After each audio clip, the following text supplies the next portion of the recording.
ఇప్పుడు అది అక్కడ ప్రాజెక్టు అక్కడ ఏదో తాజ్ హోటల్కి ఇస్తారా, ముంతాజ్ హోటల్కి ఇస్తారా, లేకపోతే ఇంకో మెరిడియన్కి ఇస్తారా, లేకపోతే ఇప్పుడు మహేంద్ర వాళ్ళని మన రాష్ట్రంలో ఏదైనా పెట్టమని అడుగుతున్నారు చంద్రబాబు నాయుడు గారు, వాళ్ళకే ఇస్తారేమో ఎవరికి తెలుసు.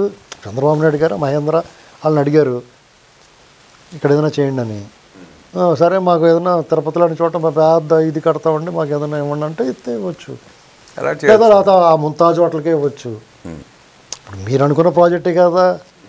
ఇప్పుడు మీరు కొత్తగా నష్టపోయేది ఏముంది, వీళ్ళేదో దొబ్బేశారంటే మీకు రావాల్సింది వీళ్ళు దొబ్బేశారు అనుకుంటున్నారా ఏంటి? ఇప్పుడు మాకు ఇస్తున్నారు వాళ్ళు, ఇదేదో వాళ్ళకి ఇచ్చేస్తున్నట్టున్నారు. వీళ్ళు అలా తీసుకోరు ఏంటండి, జనాలకు వెరుస్తారు వీళ్ళు.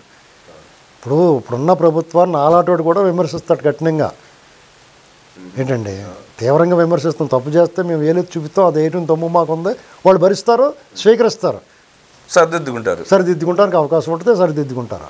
మీరు అలా కాదు కదా.